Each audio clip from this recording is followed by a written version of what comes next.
Hello dear friends, कैसे हैं आप सभी। मैं आशा करता हूं कि आप सभी ठीक होंगे और स्वस्थ होंगे। वेलकम करता हूं मैं आपका अपने YouTube channel Amit coaching classes 360 पे।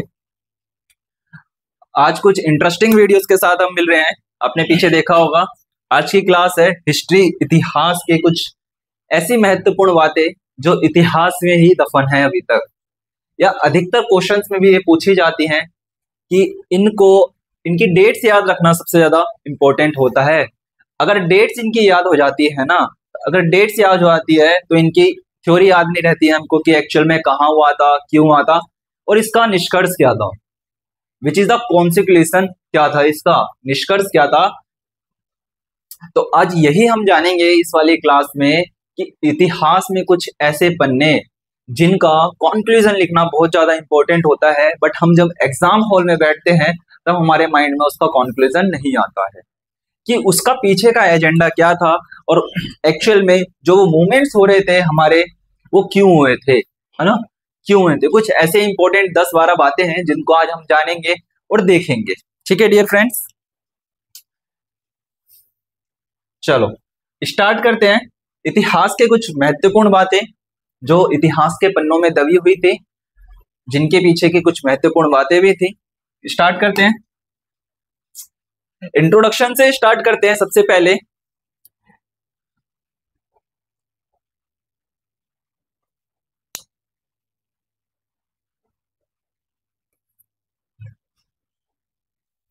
जल्दी से लाइक सब्सक्राइब जरूर करिएगा।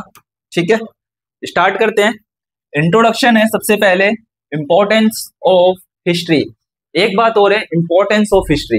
हिस्ट्री क्यों पढ़नी पड़ती है आपको, या फिर हिस्ट्री के क्वेश्चन ही क्यों आते हैं। सबसे बड़े क्वेश्चन ये रहता है कि भाई हिस्ट्री के क्वेश्चन क्यों आते हैं। सबसे बोरिंग सेगमेंट है अगर देखा जाए ना डियर फ्रेंड्स। सबसे इजी सेगमेंट और सबसे आसान और सबसे सरल क्वेश्चन आपके इतिहास से ही बनाए जाते हैं।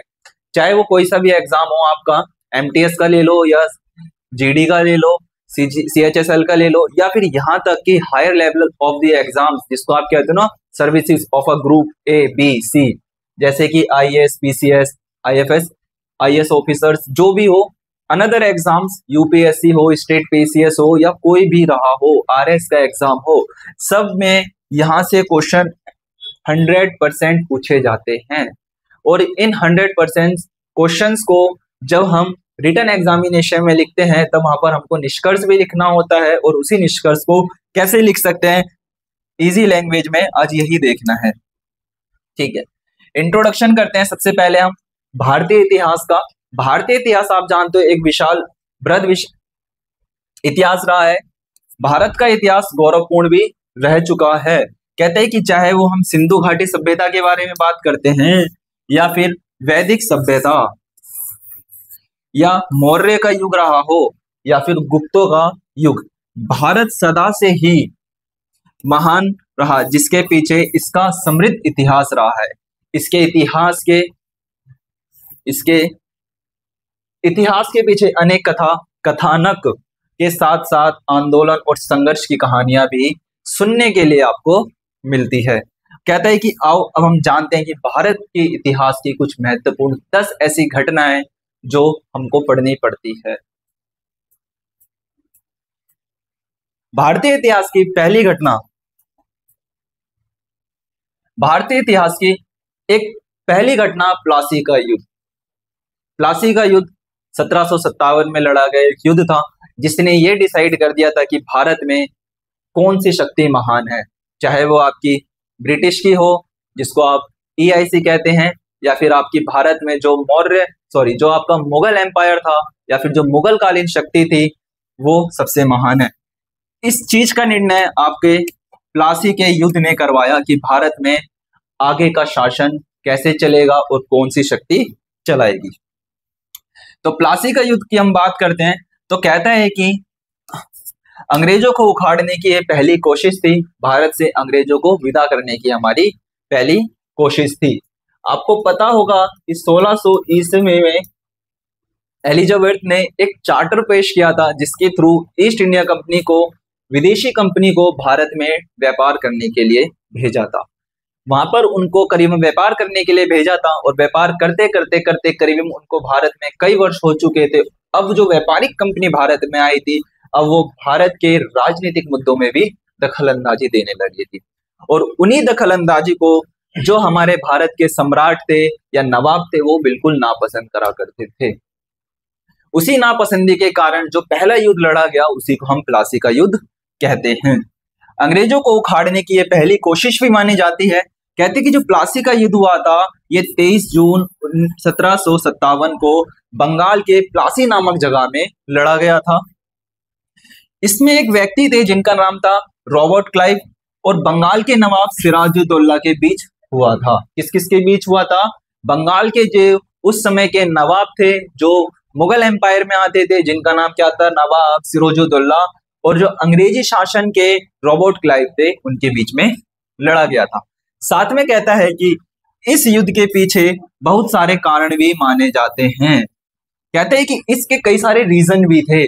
वो रीजन किस प्रकार के थे? जिनमें से कुछ कहता है कि कालकोठरी कांड। कौन सा कांड?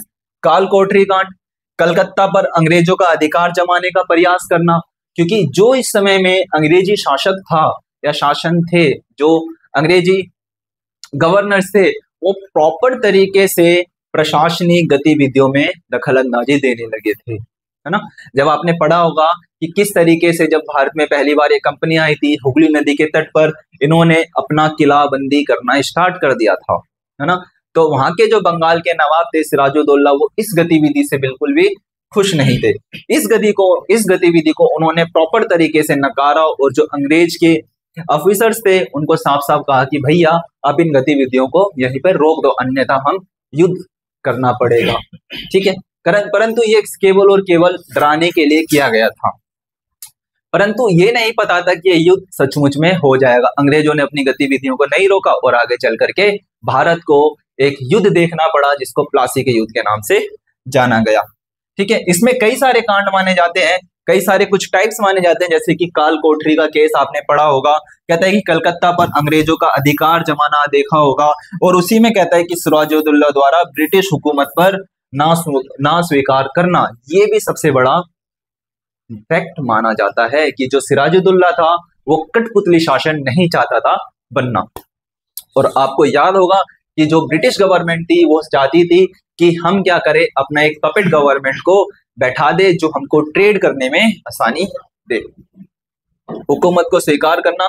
और ये लड़ाई स्वतंत्रता की दिशा में एक चिंगारी भी मानी जाती थी, और यही स्वतंत्रता संग्राम इससे 100 साल बाद आपने देखा था, जिसको हम भारत में 1857 की क्रांति से नाम से जानते हैं।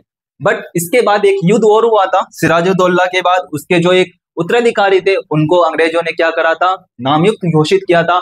और इसी के बाद 1757 के बाद सेम उसी तरीके में 1764 में भी आपने बक्सर का युद्ध देखा होगा। बक्सर में भी युद्ध किया गया, और बक्सर के युद्ध में जो इनके रिप्लेस करके नया शासक लाया गया था, उसने कहा कि भैया हम भी आपकी गुलामी नहीं कर सकते, फिर वापस सिराजुद्दौला को बंगाल का शासक बना दिया था। और ये इस युद्ध ने ये डिसाइड कर दिया था प्रॉपर तरीके से कि भैया भारत के अंदर अब अंग्रेजों की तगड़ी चलने वाली है, ना कि मुगल गवर्नमेंट की, ठीक है डियरिस्ट, किसकी? ना कि मुगल शासन की। ये था आपका कुछ प्लासी का युद्ध से संबंधित कुछ बातें। आगे बढ़ते हैं। सेकंड है प्रथम स्वतंत्रता संग्राम। भारत में प्रथम स्वतंत्रता संग्राम बहुत ज्यादा इंपॉर्टेंट माना जाता है। जैसे कि अभी हमने पीछे ही बात करी है, 1757 में भारत में प्रथम युद्ध हुआ, प्लासी का युद्ध। उसी के 100 वर्ष के बाद भारत में 1857 में ही एक स्वतंत्रता संग्राम का आयोजन किया गया था। इसके पीछे की कई सारी अफवाह भी हैं जो हम पढ़ते हैं अधिकतर, और जो अधिकतर हमें पढ़ाई भी जाती है। अफवाहों पर ध्यान ना दिया जाए तो ही अच्छा माना जाता है। आज हमको पता चल रहा है अगर उन अफवाहों को ध्यान दिया जाए तो 100% ध्यान दिया जाए कि उससे प्रॉपर तरीके से आपको फल मिले, तो हम अफवाहें कह सकते हैं कि हमारे लिए अफवाह अच्छी है। आओ बात करते हैं प्रथम स्वतंत्रता संग्राम की। कहते हैं कि प्रथम स्वतंत्रता संग्राम में बात करते हैं 1857 की क्रांति को भारत के प्रथम स्वतंत्रता संग्राम के रूप में जाना जाता है। इसी क्रांति के पीछे राजनीतिक, सामाजिक, आर्थिक और तत्कालिक कारण भी माने जाते हैं। इस क्रांति के प्रतीक आपको पता होगा, इस क्रांति के प्रतीक चिन्ह के रूप में रोटी और कमल का चुना गया था। ऐसा क्यों था? आपको इसके पीछे का इतिहास याद होगा।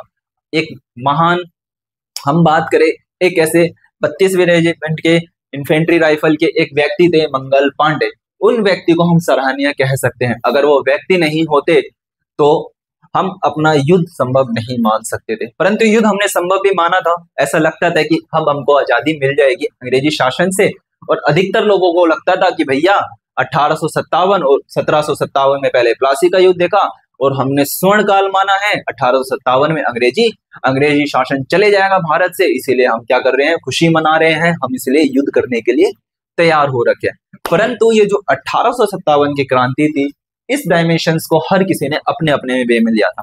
चाहे हम राजनीतिक वे में बात करें, या हम जमींदारों की बात करें, या कृषकारों की बात करें, सब ने इसको अपने विरुद्ध एक युद्ध लिया और अपने तरीके से, अपने सलीके से जाकर के युद्ध में शामिल हुए। और अभी तक का सबसे बड़ा स्वतंत्रता संग्राम में लड़ा गया युद्ध भी 1857 की क्रांति को ही माना जाता है, जहां पर ना कोई जाति देखी गई, ना कोई धर्म देखा गया, ना कोई विशुद्ध देखा गया, ना कोई रिलीजन देखा गया। सब जिसके हाथ में जो आया वही लेकर के लड़ने चला गया।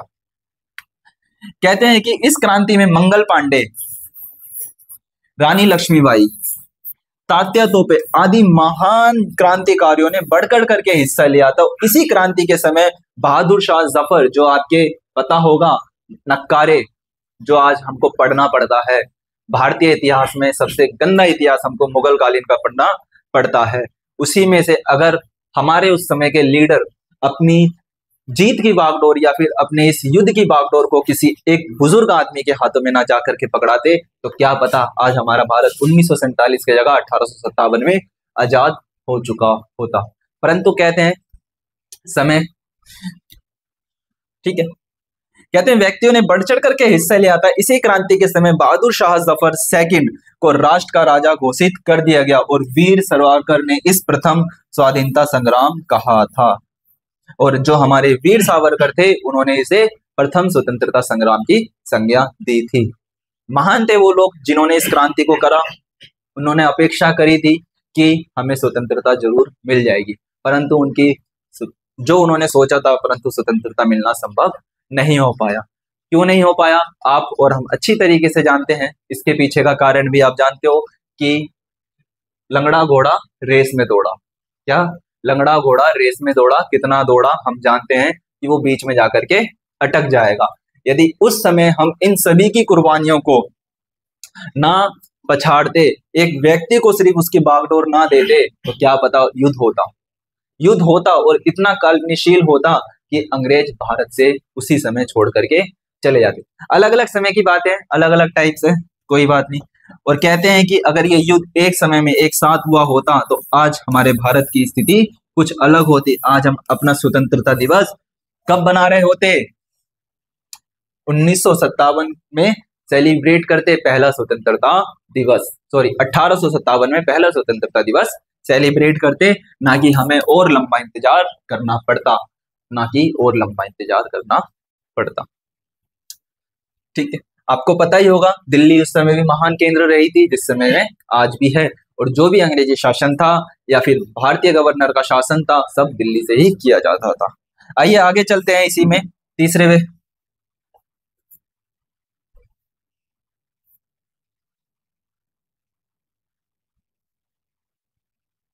तीसरे की तरफ बढ़ते हैं। स्वदेशी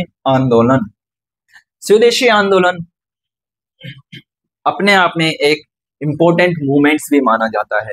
ये एक ऐसा आंदोलन था जिसमें आह्वान किया गया था कि आप केवल और केवल उन्हीं वस्तुओं को अपनाएं जो भारत में निर्मित की गई हो, जो भारत के लोगों का सर्वांगीण विकास कर सके। कहते हैं कि ये 1905 में बंगाल के विभाजन के बाद अंग्रेजों का विरोध करने के लिए किया गया था। आप जानते हो कि भारत का विभाजन कर दिया गया था, जिसको हम बंगाल विभाजन से भी माना जाता है। और 1906 में फिर बाद में जाकर के आपकी गवर्नमेंट इस्टेब्लिशमेंट की जाती है। कहते हैं कि 1905 में भारत में बंगाल का विभाजन देखना पड़ा, जो सबसे दर्दनीय विभाजन माना जाता है। कहते हैं कि 1905 में बंगाल विभाजन के बाद अंग्रेजों का विरोध जनता के लिए बंगाल के लोगों के साथ साथ सभी देशवासियों ने भी विदेशी सामान की होली जलाई। होली जलाने का मतलब है सब लोगों ने क्या करा, परित्याग कर दिया विदेशी वस्तुओं का, विदेशी कॉलेजेस का, विदेशी विद्यालयों का, या जो भी उनके द्वारा दी गई उपाधियां थी सबको उन्होंने त्याग कर दी गई थी। कहते हैं कि जलाई गई ऐसी कोई वस्तु या कोई सेवा ग्रहण करने से मना कर दिया गया जो अंग्रेजों द्वारा प्रदत्त किए गए हो या आपको दिए गए हो। आपने सुना होगा किस तरीके से नाइटहुड की उपाधि को भी उन्होंने लौटा दिया गया था रविन्द्रनाथ टैगोर के माध्यम से। इसी कारण से स्वदेशी आंदोलन कहा गया। इस आंदोलन ने ब्रिटिश हुकूमत को पूरा का पूरा हिला करके रख दिया था, और ये दूसरा ऐसा मौका था जब ब्रिटिश गवर्नमेंट की नींव मिली थी 1857 की क्रांति के बाद। 1857 की क्रांति के बाद। आइए तीसरे की तरफ चलते हैं। तीसरा हो चुका है। चौथा है काकोरी कांड। ये भी इतिहास के पन्नों में दफन एक ऐसा ही कांड है जो हमें अधिकतर कम पढ़ाया जाता है। कहते हैं कि सहारनपुर, आपने पता होगा यूपी के अंदर पड़ता है। यूपी का सहारनपुर में सहारनपुर से लखनऊ जा रही एक खजाने से भरी रेलगाड़ी को राम प्रसाद बिस्मिल, नाम देखेंगे, राम प्रसाद बिस्मिल, अशफाक उल्लाह खां, चंद्रशेखर आजाद एवं 6 अन्य से 9 अगस्त 1925 को लूट लिया गया था। 9 अगस्त की वो घटना अच्छी मानी जाती है, काकोरी कांड, जिसमें हमारे वीर सेनानियों ने अंग्रेजों को उनकी औकात दिखाने की कोशिश करी थी। उन्होंने उन्हीं के नाक के नीचे से उन्हीं के सामान को लूट करके दिखाया था। लूट लिया, और लूट के पीछे का सबसे बड़ा कारण यह भारतीयों का धन था तथा इसे गाड़ी से अंग्रेज हथियार छिपा करके ले जा रहे थे, और ये वही धन था जो गरीब किसान, जमींदारों, कर्जदारों को दबा करके लिया गया धन था। बात करते हैं चंद्रशेखर आजाद की। चंद्रशेखर आजाद ने 9 अगस्त 1925, ये डेट ध्यान रखेंगे। कुछ महत्वपूर्ण लीडर्स भी थे जिनमें चंद्रशेखर आजाद, राम प्रसाद बिस्मिल और अशफाक खान का भी नाम आता है।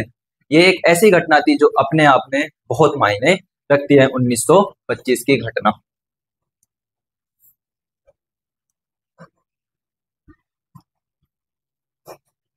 पांचवा है सविनय अवज्ञा आंदोलन। सविनय अवज्ञा आंदोलन इसी से संबंधित एक आंदोलन है जिसको हम खिलाफत आंदोलन के नाम से भी जानते हैं। यह आंदोलन महात्मा गांधी जी के माध्यम से शुरू किया गया था। अगर हम महात्मा गांधी जी की बात करते हैं तो आपको पता होगा महात्मा गांधी जी अफ्रीका गए हुए थे कुछ महत्वपूर्ण कार्य से। किसी महत्वपूर्ण कार्य से वो अफ्रीका गए हुए थे, और वहां से लौटने के बाद उन्होंने 1915 में लौटने के बाद उन्होंने प्रथम द्वितीय वर्ष 2 वर्ष उन्होंने लगभग पूरे भारत का भ्रमण करा था। जो उनके गुरु थे, राजनीतिक गुरु थे, उनका नाम क्या था? गोपाल कृष्ण गोखले। उन्होंने उनसे सख्त हिमायत दी थी कि महात्मा गांधी तुम ऐसा करो, आने से पहले थोड़ा आए हो, थोड़ा सा भारत के विषय में जान लो कि यहाँ के लोग बाग किस प्रकार की भाषाओं का प्रयोग करते हैं, किस प्रकार की बोलियों को बोलते हैं, किस प्रकार का उनका कल्चर है। तब जाकर के जो तुम अपने राष्ट्र को एक स्वतंत्र राष्ट्र बनाना चाहते हो, तब जाकर के ये संबंधित हो पाएगा। और याद होगा आपको, इसीलिए हम प्रवासी दिवस मनाते हैं 9 जनवरी को। कब? 9 जनवरी को हम प्रवासी दिवस के रूप में सेलिब्रेट करते हैं, और 2 अक्टूबर को गांधी जी जयंती के रूप में सेलिब्रेट किया जाता है। आइए बात करते हैं इससे संबंधित कुछ महत्वपूर्ण तथ्यों की। कहते हैं कि महात्मा गांधी द्वारा इस आंदोलन को अगुवाई की गई थी। कहते हैं कि जिसका उद्देश्य था गैर कानूनी प्रक्रियाओं को प्रॉपर तरीके से बैन करना, और स्वराज की मांग के साथ साथ इस आंदोलन की भी शुरुआत की गई थी। आपको पता होगा किस प्रकार से जो अंग्रेजी शासन था उसने जो भारतीय पुरुष थे प्रॉपर तरीके से उनको नशे में लीन कर दिया था। ऐसे में गांधी जी के लिए बड़ी समस्या ये थी कि उन मनुष्यों को कैसे समझाया जाए जो प्रॉपर तरीके से नशीले पदार्थों का सेवन करके राष्ट्र के लिए चल रही है। उनके लिए सबसे बड़ी समस्या थी। आपको पता होगा गांधी जी भी महिलाओं का बहुत सपोर्ट करा करते थे। अपने जब वो स्पीच दिया करते थे तो महिलाओं और पुरुषों से सख्त निवेदन करा करते थे कि आप हमारे साथ अवश्य जुड़े हमारे आंदोलन के अंदर, क्योंकि आपको पता ही है यदि कोई व्यक्ति इस आंदोलन में जुड़ेगा तो ये मास मूवमेंट तभी बनेगा जब व्यक्तियों की संख्या ज्यादा होगी। इसीलिए एक आंदोलन और था खिलाफत आंदोलन। आपको पता होगा किस तरीके से जो मुस्लिम संप्रदाय था उनके खिलाफ उनको हटाया गया था, उनके शासन से बर्खास्त कर दिया गया था। उसके बारे में आगे बात करेंगे। बात करी हमने सवज्ञा अवज्ञा आंदोलन, एक ऐसा आंदोलन जो भारतीय राजनीति का हिस्सा माना जाता है। नमक सत्याग्रह, दांडी सत्याग्रह के नाम से भी जाना जाता है। ये एक ऐसा मूवमेंट था जिसने अंग्रेजी शासन की रीढ़ की हड्डी हिला करके रख दिया था। गांधी जी ने बताया कि अंग्रेजों तुम क्या हो हम जो है, क्या बताया, आज तुम क्या हो हम वो है। हमने भी नमक निकाल करके दिखाया, पानी को उबाला और नमक बना करके दिखाया था। कहते हैं कि गांधी जी ने सत्याग्रह की अगुवाई की। इस दांडी मार्च के भी नाम से जाना जाता है, इसे दांडी मार्च के नाम से भी जाना जाता है। कहते हैं कि 12 मार्च 1930 को गांधी जी ने 78 उनके गणमान्य व्यक्तियों के साथ साबरमती, जहां पर उनका आश्रम था गुजरात में, साबरमती में आश्रम से दांडी नामक स्थान तक मार्च किया। मार्च किया का मतलब पैदल पद यात्रा स्टार्ट करी केवल और केवल अपने 78 अनुयायियों को लेकर के। और जब गांधी जी चलना शुरू करे तो उनके पीछे पूरा परगना आ जुड़ा। नामक स्थान पर उन्होंने 6 अप्रैल करीबन 6 अप्रैल को पहुंच करके नमक बनाया और नमक कानून को तोड़ा। उन्होंने अंग्रेजों को यह बताया कि तुम अंग्रेज लोग नमक के ऊपर पाबंदी नहीं लगाते, क्योंकि नमक एक व्यक्ति चाहे वो प्रधानमंत्री हो या वो गरीब व्यक्ति हो, नमक सबका अधिकार है। और आप ऐसी तुच्छ हरकत ना करें कि जो व्यक्ति का पेट भरता हो, जिससे स्वाद आता है, आप उसके ऊपर टैक्स नहीं लगा सकते हो। और नमक हर किसी का 6 अप्रैल 1930 को वहां पहुंच करके उन्होंने नमक बनाया और नमक कानून को तोड़ दिया और यह दिखाया कि हम भी अगुवाई कर सकते हैं। इस सत्याग्रह के पीछे का कारण सरकारी कानूनों का शिथिल करना था तथा नमक बनाने का अधिकार भी भारतीयों को प्राप्त होना था, क्योंकि उस समय पर भारतीय लोगों को नमक बनाने का अधिकार नहीं था और यह प्रॉपर अधिकार ब्रिटिश गवर्नमेंट को ही था।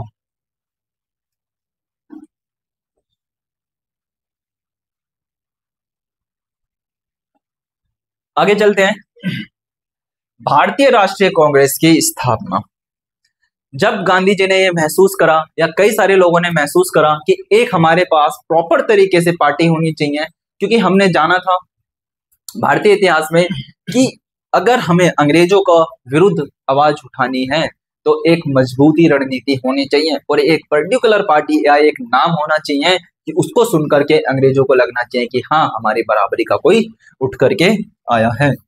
यहीं से भारतीय इतिहास में एक अनोखा पेड़ आता है 1885 में।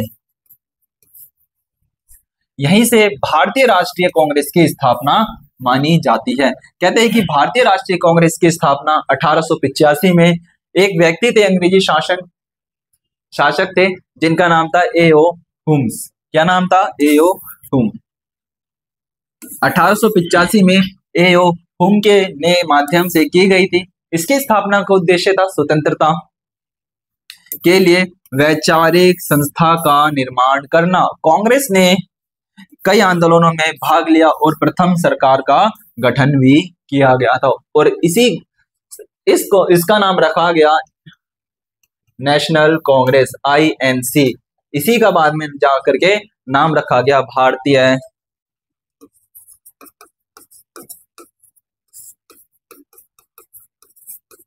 राष्ट्रीय कांग्रेस, जिसको हम INC के नाम से जिसको हम INC के नाम से जानते हैं, इंडियन नेशनल कांग्रेस के नाम से जानते हैं। और इंटर आईएनसी ने ही अपने कई सारे एजेंडास तय करे, आपने पढ़ा होगा इरविन समझौता इत्यादि भी आईएनसी ने ही करवाए थे, जिसके माध्यम से गांधी जी ने अपनी 11 सूत्रीय मांग का भी अवलोकन किया था। नेक्स्ट की तरफ चलते हैं। झंडा सत्याग्रह। झंडा सत्याग्रह जबलपुर में किया गया सबसे इंपॉर्टेंट सत्याग्रह माना जाता है और भारतीय इतिहास में सबसे इंपॉर्टेंट भी माना जाता है। क्यों माना जाता है? क्योंकि यहीं से साफ साफ पता चला कि हम भी कुछ है। कहते हैं कि झंडे सत्याग्रह की शुरुआत जबलपुर में टाउन हॉल से हुई थी। कहां से? जबलपुर जो आपका पड़ता है यूपी के अंदर, वहां से इसकी शुरुआत हुई थी। कहते हैं कि ब्रिटिशों द्वारा तत्कालिक जो भारतीय झंडे का अपमान करने के विरोध तथा भारतीय झंडे की सम्मान दिलाने के लिए यह आंदोलन किया गया था। और कहते हैं कि 18 मार्च 1923 को सुंदरलाल द्वारा टाउन हॉल पर झंडा फहराया गया और झंडा आंदोलन को राष्ट्रीय स्तर पर शुरुआत नागपुर में हुई थी। और राष्ट्रीय स्तर पर इसकी शुरुआत नागपुर से हुई थी।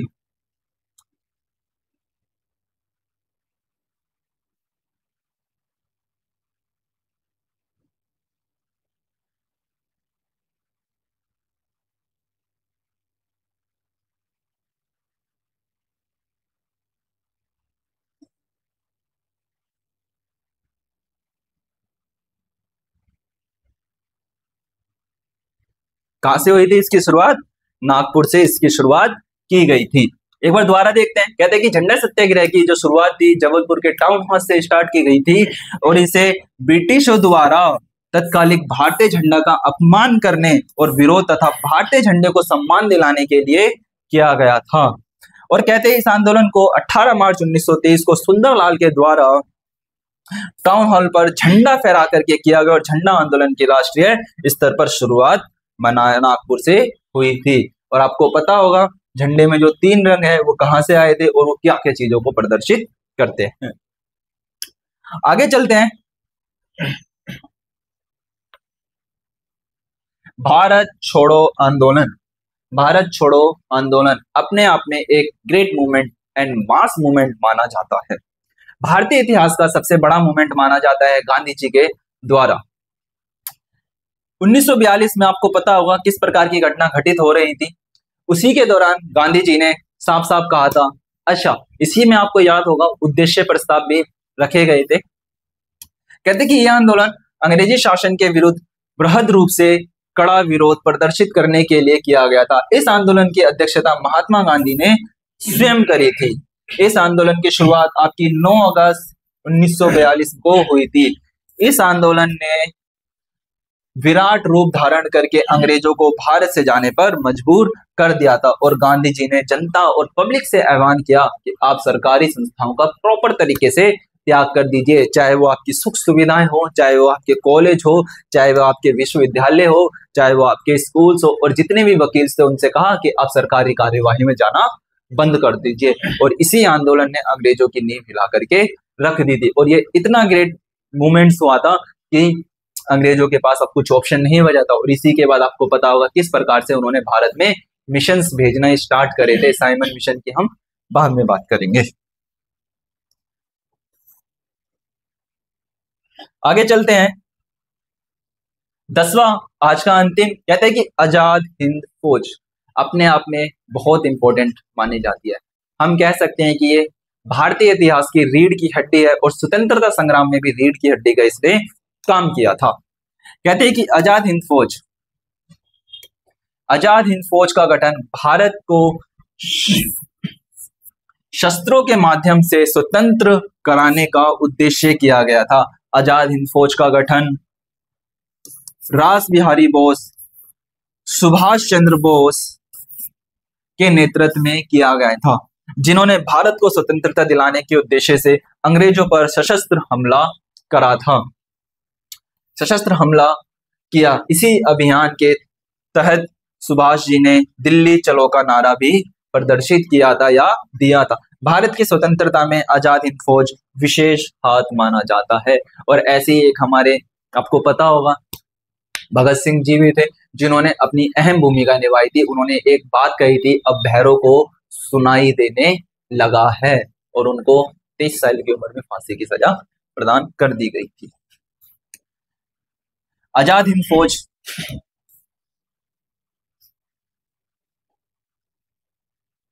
आज के लिए thank you all of you. आप बताइएगा, जरूर शेयर कीजिएगा, अपने कमेंट्स जरूर कीजिएगा कि क्लास कैसी लगी आपको, लाइक शेयर कमेंट जरूर कीजिएगा। एंड मोर वीडियोस के लिए जरूर सब्सक्राइब कीजिएगा अमित कोचिंग क्लासेस 360। और बाकी मुलाकात करेंगे हम नेक्स्ट क्लासेस में।